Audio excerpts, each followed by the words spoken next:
ನಮಸ್ತೆ ವೀಕ್ಷಕರೇ, ನಾವಿವತ್ತು ಹುಣಸೆ ಪಂಚಾಯತಿಯ ಪ್ರೆಸಿಡೆಂಟ್ ಅವರ ಜೊತೆ ಇದ್ದೀವಿ. ಬನ್ನಿ ನೇರವಾಗಿ ಅವರದೊಂದು ಕಿರು ಪರಿಚಯ ಮಾಡಿಕೊಳ್ಳೋಣ. ಸರ್ ನಮಸ್ತೆ. ಸರ್ ತಮ್ಮ ಹೆಸರು? ಉದಯ್ ಕುಮಾರ್ ಶೆಟ್ಟಿ. ಸರ್ ತಾವು ಯಾವ ಗ್ರಾಮ ಪಂಚಾಯತಿನ ಗೆದ್ದು ಎಲೆಕ್ಟ್ ಆಗಿದ್ದೀರಾ? ಹುಣಸೆ ಗ್ರಾಮ ಪಂಚಾಯತಿ. ತಾವು ರಾಜಕೀಯಕ್ಕೆ ಬಂದ ಉದ್ದೇಶ? 96ರಿಂದ ನಾನು ಕಾಂಗ್ರೆಸ್ ಪಕ್ಷದಲ್ಲಿ ಸಕ್ರಿಯವಾಗಿ ದುಡಿತಿದ್ದವನು. 94ರಲ್ಲಿ BSc ವ್ಯಾಸಂಗವನ್ನು ಮುಗಿಸಿ ಅದರ ನಂತರ ಏನಾದ್ರು ನಮ್ಮ ಸ್ಥಳೀಯ ಜನರಿಗೆ ಏನೋ ಸಹಕಾರ ಏನೋ ಮಾಡಬೇಕು ಅನ್ನೋ ಒಂದು ಉದ್ದೇಶ ಇಟ್ಕೊಂಡು ರಾಜಕೀಯಕ್ಕೆ ಸನ್ಮಾನ್ಯ ನಮ್ಮ ಮಾಜಿ ಆವಾಗ ಶಾಸಕರಾಗಿರಲಿಲ್ಲ ಗೋಪಾಲ್ ಪೂಜಾರು ಅವರ ನೇತೃತ್ವದಲ್ಲಿ ಕಾಂಗ್ರೆಸ್ ಪಕ್ಷವನ್ನು ಸೇರಿದೆ. ಅದರ ನಂತರ ಗೋಪಾಲ್ ಪೂಜಾರಿ ಶಾಸಕರಾದರು, ನಂತರ ಅವರು ಡಿಫೀಟ್ ಆದರು. ಇಲ್ಲಿವರೆಗೆ ಈ ಪುನಃ ಶಾಸಕರಾಗಿ ಆಯ್ಕೆಯಾಗಿದ್ದಾರೆ. ಇಲ್ಲಿವರೆಗೂ ನಾನು ಕಾಂಗ್ರೆಸ್ ಪಕ್ಷದ ಒಂದು ಫಾಲೋವರ್ ಕಾರ್ಯಕರ್ತನಾಗಿ ದುಡಿತಾ ಇದ್ದೇನೆ. ಪಕ್ಷದಲ್ಲಿ ಸಹ ನಾನು ಬೇರೆ ಬೇರೆ ಹುದ್ದೆಯನ್ನು ಈವಾಗಲೇ ವಹಿಸ್ಕೊಂಡಿದ್ದೇನೆ. ಮೊದಲು ಬೈಂದೂರು ಬ್ಲಾಕ್ನ ಯೂತ್ ಕಾಂಗ್ರೆಸ್ ಅಧ್ಯಕ್ಷನಾಗಿ ಸುಮಾರು 6 ವರ್ಷಗಳ ಕಾಲ ಯೂತ್ ಕಾಂಗ್ರೆಸ್ ಅಧ್ಯಕ್ಷನಾಗಿ ಸೇವೆ ಸಲ್ಲಿಸಿದ್ದೇನೆ. ಅದ ನಂತರ ಈಗ ಹುಣಸೆ ಬ್ಲಾಕ್ನ ಜನರಲ್ ಸೆಕ್ರೆಟರಿಯಾಗಿ ಕಾರ್ಯನಿರ್ವಹಿಸ್ತಾ ಇದ್ದೇನೆ. ಪಕ್ಷದಲ್ಲಿ ಸಹ ನಾನು ಸಕ್ರಿಯವಾಗಿ ತೊಡಗಿಸಿಕೊಂಡು ಇವತ್ತು ನಾನು ಸಕ್ರಿಯವಾಗಿ. ಓಕೆ ಸರ್, ತಮ್ಮದು ರಾಜಕೀಯ ಜೀವನ ಅಲ್ಲದೆ ತಮ್ಮ ಸ್ವಂತ ವೃತ್ತಿ ನಾನು PWD ಕಾಂಟ್ರಾಕ್ಟ್ ಮಾಡ್ತಿದ್ದೇನೆ. ಓಕೆ, ಅದನ್ನ ಮಾಡ್ಕೊಂಡು ರಾಜಕೀಯಕ್ಕೆ ಬರಬೇಕು ಅಂತ ಹೇಗೆ ಅನ್ಕೊಂಡ್ರಿ ತಾವು? ನಾನು ಆಕ್ಚುಲಿ PWD ಕಾಂಟ್ರಾಕ್ಟ್ ರಾಜಕೀಯಕ್ಕೆ ಬರೋ ಮೊದಲೇ ಅದನ್ನ ಮಾಡ್ಕೊಂಡಿದ್ದೆ. 92 ಡಿಗ್ರಿ ಆಗಿತ್ತು. 94 ನಾನು PWD ಕಾಂಟ್ರಾಕ್ಟ್ ಫೀಲ್ಡ್ ಅನ್ನ ಆಯ್ಕೆ ಮಾಡ್ಕೊಂಡಿದ್ದೆ. ಅದರ ನಂತರ 96 ಅಲ್ಲಿ ರಾಜಕೀಯ ಫೀಲ್ಡ್ ಎಂಟ್ರಿ ಆಗಿದೆ. ಆನಂತರ ಟ್ರಾನ್ಸ್ಪೋರ್ಟ್ ಟಿಪ್ಪರ್ ಎಲ್ಲ ಇದೆ, ಟ್ರಾನ್ಸ್ಪೋರ್ಟ್ ಬಿಸ್ನೆಸ್ ಮಾಡ್ತಿದ್ದೀನಿ. ಓಕೆ ಸರ್, ತಾವು ರಾಜಕೀಯಕ್ಕೆ ಬರೋಕ್ಕೂ ಮೊದಲೇ ತಮ್ಮ ಫ್ಯಾಮಿಲಿಯಲ್ಲಿ ಯಾರಾದ್ರೂ ರಾಜಕೀಯ? ಯಾರು ಇರಲಿಲ್ಲ. ತಾವೇ ಫಸ್ಟ್ ಟೈಮ್ ರಾಜಕೀಯಕ್ಕೆ ತಂದೆ ಅಗ್ರಿಕಲ್ಚರಿಸ್ಟ್. ಓಕೆ, ರಾಜಕೀಯ ಜೀವನ ಹೇಗೆ ಅನಿಸ್ತಾ ಇದೆ ತಮಗೆ? ರಾಜಕೀಯ ಜೀವನ ಅಂತ ಹೇಳಿದ್ರೆ ಬಹುಶಃ ಅದನ್ನು ನಾವು ವಿಶ್ಲೇಷಣೆ ಮಾಡ್ತಾ ಹೋಗೋದು ಬಹಳ ಕಷ್ಟ. ನಮಗೆ ಸರ್ವಿಸ್ ಮಾಡ್ಬೇಕನ್ನೋ ಒಂದು ಮೆಂಟಾಲಿಟಿ ನಮ್ಮ ಹತ್ರ ಇದೆ ಅಂತ ಆದ್ರೆ ಎಷ್ಟು ಸರ್ವಿಸ್ ಮಾಡ್ಲಿಕ್ಕೂ ಅವಕಾಶ ಇದೆ. ಇನ್ನು ಬಹುಶಃ ಸ್ವಾರ್ಥಕ್ಕೆ ಉಪಯೋಗಿಸ್ಕೊಳ್ತಾ ಹೋದ್ರೆ ನಾವು ಒಂದಿನ ಅದರಲ್ಲಿ 100% ಅನುಮಾನವಿಲ್ಲ. ಯಾಕಂದ್ರೆ ಈಗ ಸದ್ಯ ನಮ್ಮಲ್ಲಿ ಒಳ್ಳೆ ವಾತಾವರಣ ಇದೆ.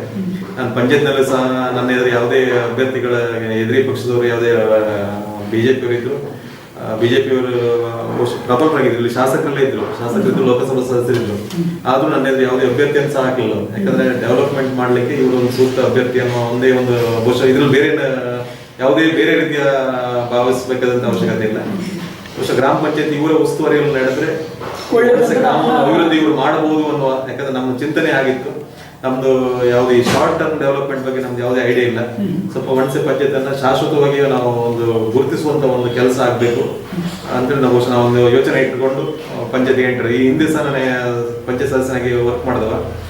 ಹಿಂದಿನ ಸರಿ ನಾನು ವರ್ಕ್ ಮಾಡೋದ ರೀತಿಯನ್ನ ಬಹುಶಃ ನಮ್ಮ ಕಾಂಗ್ರೆಸ್ ಇರ್ಬೋದು, ಬಿಜೆಪಿ ಇರ್ಬೋದು, ಅದನ್ನು ನೋಡಿಕೊಂಡು ಈ ಟರ್ಮ್ ಅಲ್ಲಿ ಇವರು ಉಸ್ತುವಾರಿಯಲ್ಲಿ ಗ್ರಾಮ ಪಂಚಾಯತ್ ನಡೆದ್ರೆ ಬಹುಶಃ ಪಂಚಾಯತ್ ಡೆವಲಪ್ಮೆಂಟ್ ಆಗ್ತದೆ ಅನ್ನೋ ಒಂದು ಉದ್ದೇಶವನ್ನು ಇಟ್ಕೊಂಡು ಅವರು ಅವಿರೋಧವಾಗಿ ಆಯ್ಕೆ ಮಾಡಿದ್ರು. ಅದು ಎಲ್ಲ ಸೀಟು ಅವಿರೋಧವಾಗಿ ಆಯ್ಕೆ ಮಾಡ್ಲಿಕ್ಕೆ ಆಗಲಿಲ್ಲ. ಕೆಲವೊಂದು ಸೀಟ್ ಕಂಟೆಸ್ಟ್ ಆಯ್ತು. ಆಮೇಲೆ ನಮ್ದು ಮೆಚಾರಿಟಿ ಬಂತು. ನಾವು ಮೊದಲು ಉಪಾಧ್ಯಕ್ಷರಾಗಿದೆ, ಇವಾಗ ಅಧ್ಯಕ್ಷರಾಗಿ ಕಾರ್ಯನಿರ್ವಹಿಸ್ತಾ ಇದ್ದೀವಿ. ಓಕೆ, ಇವಾಗ ತಾವು ರಾಜಕೀಯಕ್ಕೆ ಬಂದಿದ್ದೀರಾ. ನಿಮ್ಮ ಮತ್ತು ಈ ಗ್ರಾಮದ ಜನರ ನಡುವಿನ ಸಂಬಂಧ, ಒಡನಾಟ ಹೇಗಿದೆ? ಸಂಬಂಧ ಹೇಳಿದ್ರೆ ಬಹುಶಃ ಇಲ್ಲಿ ಎಲ್ಲಾ ಜನರು ನಮ್ಮ ಹತ್ರ ನೇರ ಸಂಬಂಧ ಇಟ್ಕೊಂಡಿದ್ದಾರೆ. ನಾವು ಹೇಳಿದ್ರೆ ಬಹುಶಃ ಯಾವ ಜನರು ಇವತ್ತಿನ ಪರಿಸ್ಥಿತಿ ಅಂತ ಹೇಳಿದ್ರೆ ಯಾವ ಜನರು ನಾವು ಹೇಳೋದಕ್ಕೆ ಒಂದಲ್ಲ ಅಂತ ಹೇಳೋದಿಲ್ಲ. ಅಥವಾ ಎಲ್ಲ ಇಲ್ಲಿ ಹೋಗ್ತಕ್ಕಂಥ ಎಲ್ಲಾ ಸಂಘ ಸಂಸ್ಥೆಗಳು ಸಹ ನಮ್ಮ ಒಟ್ಟಿಗೆ ನೇರ ಒಂದು ಬಾಂಧವ್ಯವನ್ನು ಇಟ್ಕೊಂಡಿದ್ದಾರೆ. ಯಾವುದೇ ಒಂದು ಕಾರ್ಯಕ್ರಮ, ಈಗ ಒಂದು ಕಾರ್ಯಕ್ರಮ ಉಂಟು ಮಾಡುವ ಅಂತ ಹೇಳಿದ್ರೆ ಯಾವ ಸಂಘ ಸಂಸ್ಥೆಗಳು ನಮ್ಮಲ್ಲಿ ಇಲ್ಲ ಅಂತ ಹೇಳೋದಿಲ್ಲ. ಅವ್ರು ಸಾಧ್ಯವಾದ ಮಟ್ಟಿಗೆ ಅವ್ರು ನಮ್ಮ ಹತ್ರ ಕೈ ಜೋಡಿಸ್ತಿದ್ದಾರೆ. ಬೇಕಾದಷ್ಟು ಸಂಘ ಸಂಸ್ಥೆಗಳ ಜೊತೆಯಲ್ಲಿ ನಾವು ಈಗಾಗಲೇ ಹಲವಾರು ಕಾರ್ಯಕ್ರಮನ ಗ್ರಾಮ ಪಂಚಾಯತ್ ಬೇರೆ ಕಡೆ ಎಲ್ಲ ಇಷ್ಟೊಂದು ಕಾರ್ಯಕ್ರಮನ ಹಾಕೊಳ್ತಾ ಇಲ್ಲ. ನಾವು ಯಾವಾಗ ನೋಡಿದ್ರು ನಮ್ದು ಏನಾದ್ರೂ ಒಂದು ಜನಪರ ಕಾರ್ಯಕ್ರಮ ನಡೀತಾ ಇರ್ತದೆ. ಒಂದೊಂದು ಸಂಘ ಸಂಸ್ಥೆ ಒಟ್ಟಿಗೆ ಒಂದೊಂದು ಸಹಯೋಗದೊಂದಿಗೆ ನಾವು ಬೇರೆ ಬೇರೆ ಕಾರ್ಯಕ್ರಮ ಮಾಡ್ತಾ ಇದ್ದೇವೆ. ಓಕೆ, ಇವಾಗ ಗ್ರಾಮ ಪಂಚಾಯತಿ ಒಳಗಡೆ ಯಾವುದೇ ಆದಂತ ಒಂದು ಪಕ್ಷ ಬರೋದಿಲ್ಲ. ನೀವು ಗೆದ್ದಂತ ಸಮಯದಲ್ಲಿ ಯಾವ ಪಕ್ಷದ ಫಾಲೋವರ್ಸ್ ಆಗಿದ್ರಿ? ನಾನು ಕಾಂಗ್ರೆಸ್ ಪಕ್ಷದ ಫಾಲೋವರ್ಸ್ ಆಗಿ ಕಾರ್ಯಕರ್ತನಾಗಿ ಆಯ್ಕೆ ಆದವನು. ನಮ್ಗೆ ಆಯ್ಕೆ ಆಗ್ಲಿಕ್ಕೆ ಯಾವುದೋ ಒಂದು ಪಕ್ಷ ಅಂತ ಹೇಳಿ ಖಂಡಿತ ಬೇಕೇ ಬೇಕು. ಇಲ್ಲದ್ರೆ ನಾವು ಪಂಚಾಯತ್ ಪಕ್ಷ ರಹಿತವಾದಂತ ಹೇಳ್ತೇವೆ, ಬಿಟ್ರೆ ಆಯ್ಕೆ ಆಗ್ಲಿಕ್ಕೆ ನಾವು ಯಾವ್ದು ಪಕ್ಷ ಖಂಡಿತ ಬೇಕೇ ಬೇಕು. ಇಂಡಿಪೆಂಡೆಂಟ್ ಆಗಿ ಗ್ರಾಮ ಪಂಚಾಯತ್ ಒಳಗೆ ಬರೋದು ಬಹುಶಃ ಬಹಳ ಕಷ್ಟ. ಅದೇ ರೀತಿ ನಮ್ದು ಚಿಕ್ಕ ಪಂಚಾಯತ್, ನಮ್ದು 7 ಜನ ಮೆಂಬರ್ ಇರ್ತಕ್ಕಂಥ ಒಂದು ಪಂಚಾಯತ್. 7 ಜನ ನಾವು 6 ಜನ ಕಾಂಗ್ರೆಸ್ ಬೆಂಬಲಿತರಾಗಿ ಆಯ್ಕೆ ಆದಂಥವ್ರು, ಒಬ್ರು ಮಾತ್ರ ಬಿಜೆಪಿ ಬೆಂಬಲಿತರಾಗಿ ಆಯ್ಕೆ ಆದಂಥವ್ರು. ಓಕೆ, ಇವಾಗ ನೀವು ರಾಜಕೀಯಕ್ಕೆ ಬರಬೇಕು ಅಂದ್ರೆ ಸ್ಫೂರ್ತಿ ಯಾರು? ಗುರು ಅಥವಾ ಗಾಡ್ ಫಾದರ್ ಅಂತ ಯಾರಾದ್ರೂ ಇದಾರೆ ತಮಗೆ? ಹಾಗೇನಿಲ್ಲ. ನಾವಂದ್ರೆ ಯಾಕೋ ನಮ್ಗಂದ್ರೆ ಆಕ್ಚುಲಿ ನಾವು ನಮ್ಮ ತಂದೆಯವರೆಲ್ಲ ಕಾಂಗ್ರೆಸ್ ಅನ್ನ ಹೇಟ್ ಮಾಡ್ತಾ ಇದ್ದವರು. ಯಾಕಂದ್ರೆ ನಾವು ಈ ಇದರಲ್ಲಿ ಭೂಮಸೂದೆ ಕಾಲದಲ್ಲಿ ನಾವು ಭೂಮಿಯನ್ನ ಕಳ್ಕೊಂಡಂತವ್ರು. ನಮ್ಮ ತಂದೆಯವ್ರ ಕಾಲದವರೆಗೂ ಬಹುಶಃ ಕಾಂಗ್ರೆಸ್ ಅನ್ನ ಹೇಟ್ ಮಾಡ್ತಾ ಇದ್ದಾರೆ. ಭೂಮಿ ಕಳ್ಕೊಂಡವರೆಲ್ಲ ಹೇಟ್ ಮಾಡ್ತಾ ಇದ್ರು. ಅದು ನನಗೆ ಯಾಕೋ ಸರ್ವಿಸ್ ಮಾಡ್ಬೇಕಿತ್ತು. ಅದು ಬಹುಶಃ ಕಾಂಗ್ರೆಸ್ ನಿಂದ ಮಾತ್ರ ಸಾಧ್ಯ ಅನ್ನೋ ನನ್ನದೇ ಒಂದು ನಿಲುವು. ಅದಕ್ಕೆ ಬಹುಶಃ ಹಿಂದಿನ ಮಾಜಿ ಅಧ್ಯಕ್ಷರಾದ ಮಾಜಿ ಮಂಡಲ ಪ್ರಧಾನರಾದ ನೋಜಡಿ ಯಶವಂತ ಶೆಟ್ಟಿ ಅವರು ಮಂಡಲ ಪ್ರಧಾನರಾಗಿದ್ರು. ಆಮೇಲೆ ಒಣಬಳ್ಳಿ ಜಯರಾಮ್ ಶೆಟ್ಟಿ ಇದ್ರು ಮಾಜಿ ಅಧ್ಯಕ್ಷರಾಗಿದ್ರು ಸ್ಥಳೀಯವಾಗಿ ಹೇಳೋದಕ್ಕೆ. ಆಮೇಲೆ ಗೋಪಾಲ್ ಪೂಜಾರು ಆಗಷ್ಟೇ ಪಾಲಿಟಿಕ್ಸ್ಗೆ ಎಂಟ್ರಿ ಆಗೋದು. ಹೆಚ್ಚು ಕಡಿಮೆ ನಾವು ಒಟ್ಟೊಟ್ಟಿಗೆ ರಾಜಕೀಯಕ್ಕೆ ಎಂಟ್ರಿ ಆದವರು. ಈ ಎಲ್ಲ ಸ್ಫೂರ್ತಿಯಿಂದ ಬಹುಶಃ ನಾವು ಕಾಂಗ್ರೆಸ್ ಅನ್ನೇ ಆಯ್ಕೆ ಮಾಡ್ಕೊಂಡು ಈ ಕಾಂಗ್ರೆಸ್ ಅಲ್ಲಿ ಇದ್ರೆ ಸರ್ವಿಸ್ ಜನರಿಗೆ ಸೇವೆಯನ್ನು ನೀಡಬಹುದು ಅನ್ನೋ ಒಂದು ಉದ್ದೇಶ ಇಟ್ಕೊಂಡು ಕಾಂಗ್ರೆಸ್ ಪಕ್ಷನ ಆಯ್ಕೆ ಮಾಡ್ಕೊಂಡಿದ್ದಾರೆ. ಓಕೆ, ಇವಾಗ ತಾವು ರಾಜಕೀಯ ಜೀವನವನ್ನು ನಡೆಸ್ತಾ ಇದ್ದೀರಾ. ಇವಾಗ ನೀವು ಅಧ್ಯಕ್ಷ ಆದಾಗಿನಿಂದ ಇಲ್ಲಿ ತನಕ ಈ ಗ್ರಾಮಕ್ಕೋಸ್ಕರ ಏನೆಲ್ಲ ಅಭಿವೃದ್ಧಿ ಕೆಲಸಗಳನ್ನು ಮಾಡಿದ್ದೀರಾ ತಾವು? ನಾವು ಮಾಮೂಲಿಯಾಗಿ ಎಲ್ಲ ಪಂಚಾಯತಲ್ಲೂ ಪ್ರತಿ ವರ್ಷ 8 ಲಕ್ಷ ಅನುದಾನ ಬರ್ತದೆ. ಕ್ರಿಯೋಜನೆ ಮಾಡೋದು ಅದಕ್ಕೆ ಬೇಕಾದ ಒಂದು ರುಟೀನ್ ಆಗಿ ಏನೋ ಒಂದು ನಡ್ಕೊಂಡು ಹೋಗ್ತಾ ಇರ್ತದೆ. ನಾವು ಬಹುಶಃ ಅದಕ್ಕೆ ಬೇರೆ ಪಂಚಾಯತ್ಗಿಂತ ಸ್ವಲ್ಪ ನಮ್ಮ ಈ ಒಂದು ಅವಧಿಯಲ್ಲಿ ಏನಾದರೂ ಶಾಶ್ವತವಾಗಿ ಉಳಿಯುವಂಥದ್ದು ಮಾಡಬೇಕು, ಏನಾದರೂ ಇಷ್ಟರವರೆಗೆ ಆಗದೆ ಏನಾದ್ರು ಸಾಧಿಸಿ ತೋರಿಸ್ಬೇಕು ಅನ್ನೋ ಒಂದು ಉದ್ದೇಶ ಇಟ್ಕೊಂಡು ಬಹುಶಃ ಬಹಳಷ್ಟು ಕಾರ್ಯಕ್ರಮ ಈಗಾಗಲೇ ಹಾಕಿಕೊಂಡಿದ್ದೇವೆ. ಬಹುಶಃ ಮುಂದೆ ಇನ್ನೂ ನಮ್ಮ ಅವಧಿ ಮುಗಿಯುವವರೆಗೆ ಅದನ್ನ ನೋಡ್ಲಿಕ್ಕೆ ತಲೆ ಕಣ್ಣಕ್ಕೆ ಸುಮಾರು ಒಂದು ಕಾರ್ಯಕ್ರಮ ಹಾಕೊಂಡಿದ್ದೇವೆ. ಪ್ರಪ್ರಥಮವಾಗಿ ಹೇಳ್ಬೇಕಂದ್ರೆ ನಮ್ದು ಒಣಸೆ ರಾಜ್ಯ ಹೆದ್ದಾರಿ ಅನ್ನೋದು ತಾವು ನೋಡಿರ್ಬೋದು. ಬಹಳಷ್ಟು ಕಿರಿದಾಗಿದೆ ಅಂತ ಹೇಳಿದ್ರೆ ಬಸ್ ಹೋಗುವಾಗ ಬಸ್ಸಿನ ಟಾಪ್ ಮಾಡಿ ತರುವಂತ ಒಂದು ಪರಿಸ್ಥಿತಿ ಇದೆ. ಅಂತ ಇಕ್ಕಟ್ಟಾದ ದಾರಿ. ಅದು ಬಹಳ ವರ್ಷದಿಂದ ಅನುದಾನವನ್ನು ಇಡ್ತಾ ಬಂದ್ರು. ಎಷ್ಟೇ ಅನುದಾನ ಇಟ್ಟರು ವರ್ಕ್ ಮಾಡ್ಲಿಕ್ಕೆ ಪಬ್ಲಿಕ್ಸ್ ಕೊಡ್ತಾ ಇರಲಿಲ್ಲ. ನಾವು ಇಲ್ಲಿ ಹಿಂದಿನ ಟರ್ಮಲ್ಲಿ ನಾವು ಉಪಾಧ್ಯಕ್ಷರಾಗಿದ್ದೆ. ಆವಾಗ ಏನೋ ಒಂದು ಸಾಧನೆಯನ್ನು ಮಾಡಬೇಕು ಅನ್ನೋ ಒಂದು ಉದ್ದೇಶ ಇಟ್ಕೊಂಡು ನಮ್ಮ ಇಡೀ ಒಣಸೆಪೇಟೆಯ ಎಲ್ಲ ಅಂಗಡಿ ಇರುವವರು ಮತ್ತು ಮನೆ ಮಾಲೀಕರನ್ನ ಪಂಚಾಯತಿ ಕರೆಸಿ ಪಂಚಾಯತಿಯಲ್ಲಿ ಒಂದು ಮೀಟಿಂಗ್ ಮಾಡಿದ್ದೇವೆ. ಈಗ ನಮ್ಮ ಊರು ಅಭಿವೃದ್ಧಿ ಆಗದೆ ಇರಲಿಕ್ಕೆ ಬಹುಶಃ ಮುಖ್ಯವಾದ ಕಾರಣ ಒಣಸೆಪೇಟೆ ರಸ್ತೆ ಅಗಲೀಕರಣ ಆಗದೆ ಇರೋದು. ಇದು ನಮ್ಮ ಒಂದು ಕಪ್ಪು ಚುಕ್ಕೆ. ಇದನ್ನ ಏನಾದ್ರೂ ಮಾಡಿ ಸರಿ ಮಾಡಬೇಕು, ಒಂದು ರಸ್ತೆನ ಅಗಲೀಕರಣ ಮಾಡಬೇಕು ಅನ್ನೋ ಒಂದು ಉದ್ದೇಶ ಇಟ್ಕೊಂಡು ಒಂದು ಪಂಚಾಯತಿಯಲ್ಲಿ ಒಂದು ಸಭೆ ಕರೆದೇವೆ. ಸಭೆ ಕರೆದವಾಗ ಹೆಚ್ಚಿನವರು ಸಹಮತವನ್ನು ವ್ಯಕ್ತಪಡಿಸಿದ್ರು. ಹಾಗೆ ಒಂದು ಒಮ್ಮತದ ಒಂದು ನಿರ್ಧಾರವಾಗಿ ಪ್ರತಿ ಮನೆಯ ಅಥವಾ ಅಂಗಡಿಯ ಅರ್ಧದ ಭಾಗವನ್ನ ಅವರೇ ಸ್ವತಃ ಅವರೇ ಬಿಟ್ಕೊಟ್ಟು ಯಾವುದೇ ಕಂಪನ್ಸೇಷನ್ ಇಲ್ಲದೆ ಯಾವುದೇ ಪರಿಹಾರವನ್ನು ತಗೊಳ್ಳದೆ ಅವರೇ ಕಟ್ಟು ಮಾಡಿ ಅರ್ಧದ ಮನೆಯನ್ನ ತೆರವು ಮಾಡಿ ರಸ್ತೆ ಅಗಲೀಕರಣಕ್ಕೆ ಬಿಟ್ಕೊಟ್ರು. ಬಹುಶಃ ಇದು ಒಣಸೆ ಇತಿಹಾಸದಲ್ಲಿ ಒಂದು ದಾಖಲೆ ಅಂತ ಹೇಳ್ಬೋದು. ತುಂಬಾನೇ ಸಪೋರ್ಟ್ ಮಾಡ್ತಾರೆ. ತುಂಬಾ ಅಂದ್ರೆ ಅಷ್ಟು ಸಪೋರ್ಟ್ ಮಾಡಿದ್ರು. ನಾವು ಅದು ಅವರ ಋಣವನ್ನು ಬಹುಶಃ ನಮ್ಮ ಹತ್ರ ತೀರಿಸಲಿಕ್ಕೆ ಸಾಧ್ಯ ಇಲ್ಲ. ಅದರ ನಂತರ ಕಾಂಕ್ರೀಟ್ ಚರಂಡಿ ಆಯಿತು, ರಸ್ತೆ ಅಗಲೀಕರಣ ಆಯಿತು. ಇನ್ನೂ ಸ್ವಲ್ಪ ಕೆಲವು ಬಾಕಿ ಇದೆ. ಬಾಕಿ ಇದ್ದದನ್ನು ಇನ್ನೊಂದು ಮುಂದಿನ 1 ವರ್ಷದಲ್ಲಿ ಅದನ್ನು ಕಂಪ್ಲೀಟ್ ಮಾಡ್ತೇವೆ.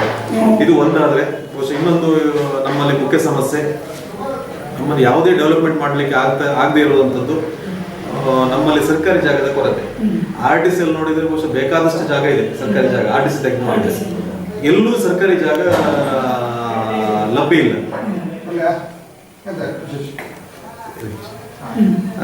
ಎಲ್ಲೂ ಸರ್ಕಾರಿ ಜಾಗ ಲಭ್ಯ ಇಲ್ಲ. RTC ಅಲ್ಲಿ ನೋಡಿದ್ರೆ ಬೇಕಾದಷ್ಟು ಜಾಗ ಇದೆ. ಅದಕ್ಕಾಗಿ ನಾವು ಅದೊಂದು ಕೆಲಸವನ್ನ ಗುರುತಿಸಿಕೊಂಡೆವು. ಎಲ್ಲೆಲ್ಲಿ ಸರ್ಕಾರಿ ಜಾಗ ದೊಡ್ಡ ಮಟ್ಟದಲ್ಲಿ ಅತಿಕ್ರಮಣ ಆಗಿದೆ ಅದನ್ನ ಗುರುತಿಸುವಂತ ಕಾರ್ಯವನ್ನ ಮಾಡಿದೆವು. ಗುರುತಿಸಿಕೊಂಡು ಅದನ್ನ ನಿಮ್ಮ ಪಂಚಾಯತ್ ಬರೇ ಪಂಚಾಯತ್ ಅಲ್ಲ, ಸರ್ಕಾರಿ ಉಪಯೋಗ, ಖಾಲಿ ಪಂಚಾಯತ್ ಉಪಯೋಗ ಅಲ್ಲ, ಸರ್ಕಾರಿ ಉಪಯೋಗಕ್ಕೆ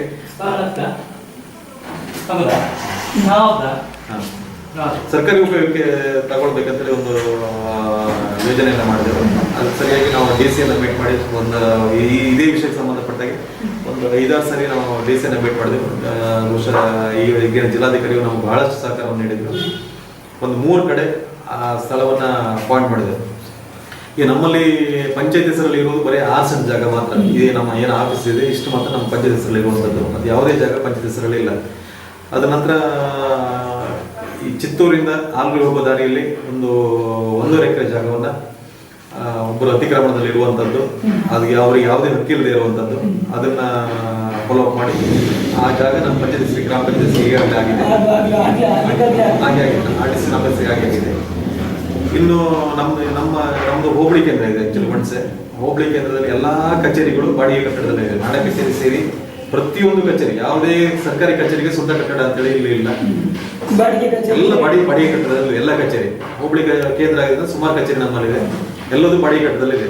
ನಮ್ಮ ಒಂದು ಉದ್ದೇಶ ಇತ್ತು, ಮುಂದೊಂದು ದಿನ ಇದು ತಾಲೂಕು ಕೇಂದ್ರವಾಗಿ ಆಗಬಹುದಂತ ಒಂದು ಜಾಗ ಇದೆ. ಯಾಕಂದ್ರೆ ಬೈಂದೂರು ಈಗಾಗಲೇ ಕೇಳ್ತಾ ಇದ್ದೆ, ನಾವು ಬೈಂದೂರು ತಾಲೂಕಿಂದ ನಮ್ಮನ್ನ ಬಿಟ್ಬಿಡಿ ಅಂತ ನಾವು ಈಗಾಗಲೇ ಬೇರೆ ಬೇರೆ ಹತ್ರ ಮನವಿಯನ್ನು ಮಾಡ್ಕೊಂಡಿದ್ದೆ. ಅದು ಹೋರಾಟ ಸಮಿತಿಯನ್ನು ರಚಿಸಿಕೊಂಡು ಅದರಲ್ಲೂ ಸಹ ನಾನು ಸಕ್ರಿಯವಾಗಿ ತೊಡಗಿಸಿಕೊಂಡಿದ್ದೆ. ಬೈಂದೂರು ನಮ್ಮನ್ನು ಸೇರಿಸಬಾರ್ದಂತಿಲ್ಲ, ಯಾಕಂದ್ರೆ ಬೈಂದೂರು ನಮ್ಮನ್ನು ಸೇರಿಸಿ ಆದ್ರೆ ನಮ್ಗೆ ಪುನಃ ಇನ್ನೊಂದು ತಾಲೂಕು ಬೇಡಿಕೆ ಇಡ್ಲಿಕ್ಕೆ ನಮಗೆ ಅವಕಾಶವಿಲ್ಲ. ಅಥವಾ ನಮ್ಮ ಕುಂದಾಪುರಕ್ಕಿಂತ ಬೈಂದೂರು ತುಂಬಾ ದೂರ ಆಗ್ತದೆ. ಅದಕ್ಕೋಸ್ಕರ ಬೈಂದೂರಿಂದ ನಮ್ಮನ್ನು ಬೇಡಿ ಅಂತಲೇ ಕೇಳ್ಕೊಂಡೆವು. ಈಗಾಗಲೇ ನಮ್ಮ ಈಗಿನ ಶಾಸಕರು ಮತ್ತು ಮೊದಲಿನ ಶಾಸಕರು ಬೇಡಿಕೆ ಇಟ್ಕೊಂಡಿದ್ದೇವೆ. ನಮಗೆ ತಾಲೂಕು ಬೈಂದೂರಿಂದ ಬೇಡಿ, ನಮಗೆ ವಿಶೇಷ ತಹಸೀಲ್ದಾರ್ ಮಾಡಿಸಿ ನಾಡ ಕಚೇರಿ ಆಲ್ರೆಡಿ ಇರೋದ್ರಿಂದ ವಿಶೇಷ ತಹಸೀಲ್ದಾರ್ ನೇಮಕ ಮಾಡಿ ಅಂತೇಳಿ ನಾವು ಅದರ ಮನವಿಯನ್ನು ಮಾಡ್ಕೊಂಡೆವು. ಅದೇ ಪ್ರಕಾರ ಬಹುಶಃ ಬೈಂದೂರಿನ ತಾಲೂಕು ರಚನೆ ಆಗುವ ನಮ್ಮನ್ನ ಬಿಡ್ತೇವೆ ಅಂತೇಳಿ ಪ್ರತಿಯೊಬ್ಬರು ಎಲ್ಲ ಅಧಿಕಾರಿಗಳಿಂದ DC ಅವರಿಂದ ಹಿಡಿದು ಪ್ರತಿ ಅಧಿಕಾರಿಗಳು ಜನಪ್ರತಿನಿಧಿಗಳು ಹೇಳಿದ್ದಾರೆ. ನಮ್ಮಲ್ಲಿ ನಾಡ ಕಚೇರಿ ಈಗಾಗಲೇ ಇದೆ, ಎಲ್ಲ ಸರ್ಕಾರಿ ಕಚೇರಿನ ಒಂದು ಕಡೆ ಮಾಡಬೇಕು ಅಂತ ನಮ್ಮೊಂದು ಯೋಜನೆ ಇದೆ. ಎಲ್ಲ ಸರ್ಕಾರಿ ಕಚೇರಿ ಒಂದೇ ಕಟ್ಟಡದಲ್ಲಿ ಬರಬೇಕಂತ.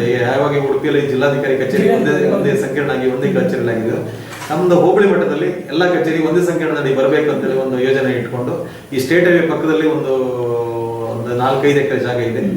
ಅದನ್ನ ಗುರುತಿಸಿಕೊಂಡು ಜಿಲ್ಲಾಧಿಕಾರಿಗಳನ್ನ ಬಹಳಷ್ಟು ಸರಿ ಮೀಟ್ ಮಾಡಿದ್ದೇವೆ.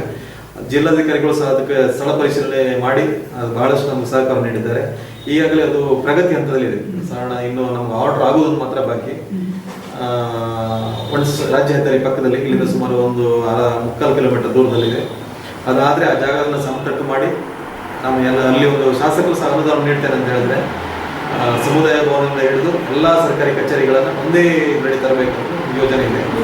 ಇನ್ನು ಮುಂದಿನ 1-2 ವರ್ಷದಲ್ಲಿ ಖಂಡಿತ ಅದನ್ನು ಮಾಡಿಯೇ ತೀರ್ತೇವೆ ಅನ್ನೋ ವಿಶ್ವಾಸ ಸಹ ನಮಗಿದೆ. ಅಧಿಕಾರವಾಗಿ ಮತ್ತೆ ಖಂಡಿತ ಮಾಡಿಯೇ. ಓಕೆ, ಇವಾಗ ಹೊಸ ಸರ್ಕಾರ ಅಂದ್ರೆ ಕಾಂಗ್ರೆಸ್ ಸರ್ಕಾರ ಅಧಿಕಾರದ ಚುಕ್ಕಾಣಿ ಹಿಡಿದಿದೆ. ಅದು ಒಂದು ಹೊಸ ಮಸೂದೆಯನ್ನು ಕೂಡ ಜಾರಿ ಮಾಡಿದೆ. ಪ್ರತಿಯೊಬ್ಬ ವಾರ್ಡ್ ಸಭೆಗೆ ಮತ್ತೆ ಗ್ರಾಮ ಸಭೆಗೆ ಪ್ರತಿಯೊಬ್ಬ ಮೆಂಬರ್ ಕೂಡ ಅಟೆಂಡ್ ಆಗಬೇಕು, ಇಲ್ಲಾಂದ್ರೆ ಅಮಾನತ್ ಮಾಡ್ತೀವಿ ಅಂತ. ಇದು ಎಷ್ಟು ಮಟ್ಟಿಗೆ ಸರಿ ಅಂತ ಅನಿಸ್ತಾ ಇದೆ ತಮಗೆ? ಒಂದು ಲೆಕ್ಕದಲ್ಲಿ ಒಂದು ರೀತಿ ಒಂದು ಆಲೋಚನೆಯನ್ನು ಮಾಡೋದಿದ್ರೆ ಬಹುಶಃ ಬೇರೆ ಯಾರಿಗೂ ಇಲ್ಲದ್ದು ನಮಗೆ ಯಾಕೆ ಮಾಡಿದ್ರು ಅಂತ ನಮ್ಗೆ ಅನಿಸ್ತಾ ಇದೆ. ಯಾಕಂದ್ರೆ ಬೇರೆ ಪಂಚಾಯತ್ ಮೆಂಬರಿಗೆ ಮಾತ್ರ ಇದನ್ನು ಅನಿಸ್ತಾ ಇದೆ. ತಾಲೂಕ್ ಪಂಚಾಯತ್ ಮೆಂಬರಿಗಿಲ್ಲ, ಜಿಲ್ಲಾ ಪಂಚಾಯತ್ ಮೆಂಬರಿಗಿಲ್ಲ, ಶಾಸಕರಿಗಿಲ್ಲ, ಲೋಕಸಭಾ ಸದಸ್ಯರಿಗಿಲ್ಲ. ಅವರು ಲೋಕಸಭಾ ಸದಸ್ಯರು ಸಹ ಇಂತಿಷ್ಟು ಅಧಿವೇಶನದಲ್ಲಿ ಭಾಗವಹಿಸಬೇಕಂತೆ, ಶಾಸಕರು ಭಾಗವಹಿಸಬೇಕಂತದೆ. ಬೇರೆ ಎಲ್ಲರಿಗೂ ಅವರವರೇ ಅದೊಂದು ಕಾರ್ಯದಲ್ಲಿ ತೊಡಗಿಸಿಕೊಳ್ಬೇಕು ಅಂತ ಹೇಳಿದೆ. ಬಟ್ ಅವ್ರು ಯಾರಿಗೆ ಇಲ್ಲಿದ್ದು ನಮ್ಗೆ ಯಾಕೆ ಅನಿಸ್ತಾ ಇದೆ, ಗ್ರಾಮ ಪಂಚಾಯತ್ ಮೆಂಬರ್ಗೆ ಯಾಕೆ ಅತಿಯಾದ ಕೆಳಗಿನ ಸ್ತರದಲ್ಲಿ ಇರುವಂತ ಒಂದು ಜನಪ್ರತಿನಿಧಿಗೆ ಯಾಕೆ ಹೇರಬೇಕು ಅನಿಸ್ತಾ ಇದೆ. ಆದ್ರೂ ನನ್ನ ದೃಷ್ಟಿಯಲ್ಲಿ ಹೇಳ್ತೇನೆ, ನನ್ನ ವೈಯಕ್ತಿಕ ದೃಷ್ಟಿಯಲ್ಲಿ ಹೇಳೋದಿದ್ರೆ ಖಂಡಿತ ತಪ್ಪಲ್ಲ. ಒಂದು ವಾರ್ಡ್ ಸಭೆ, ಒಂದು ಗ್ರಾಮ ಸಭೆ ಮಾಡ್ಲಿಕ್ಕೆ ಒಬ್ಬ ಒಂದು ಸಾಮರ್ಥ್ಯ ಇಲ್ಲ ಅಂತ ಆದ್ರೆ ಅವ್ರು ಖಂಡಿತ ಪಂಚಾಯತ್ ಸದಸ್ಯನಾಗ್ಲಿ ಖಂಡಿತ ಅರ್ಹನೇ ಅಲ್ಲ. ನನ್ನ ವೈಯಕ್ತಿಕ ದೃಷ್ಟಿ ಖಂಡಿತ ಅರ್ಹನೇ ಅಲ್ಲ. ಒಂದು ಗ್ರಾಮ ಸಭೆ ವಾರ್ಡ್ ಸಭೆನೂ ನಡೆಸ್ಲಿಕ್ಕೆ ಆಗದೆ ಇರೋ ಪಂಚಾಯತ್ ಮೆಂಬರ್ ಆಗಿ ಜನರಿಗೆ ಏನು ಉಪಕಾರ ಮಾಡ್ತಾನೆ. ಆದ್ರಿಂದ ನನಗೆ ಅದು ಮಾಡಿದಂತ ಒಂದು ಆಂಗಲ್ ತಪ್ಪು ಅನಿಸ್ತದೆ, ಇನ್ನೊಂದು ಆಂಗಲ್ ಸರಿ ಅನಿಸ್ತದೆ. ಓಕೆ ಸರ್, ತಮ್ಮ ಈ ರಾಜಕೀಯ ಜೀವನ ಹೀಗೆ ಮುಂದುವರಿಲಿ. ತಮ್ಮಿಂದ ಈ ಗ್ರಾಮದ ಜನರಿಗೆ ಒಂದು ಉಜ್ವಲವಾದ ಭವಿಷ್ಯ ಸಿಗಲಿ, ಹಾಗೂ ನಿಮ್ಮಿಂದ ಇನ್ನೂ ಹೆಚ್ಚಿನ ಕೆಲಸ ಕಾರ್ಯಗಳು ಕೂಡ ಹೊರಹೊಮ್ಮಲಿ, ಹಾಗೂ ನಿಮ್ಮ ಮನದಾಳದ ಮಾತನ್ನು ನಮ್ಮ ವಾಹಿನಿಯ ಮೂಲಕ ಹಂಚಿಕೊಳ್ಳಿ. ತುಂಬ ಧನ್ಯವಾದ.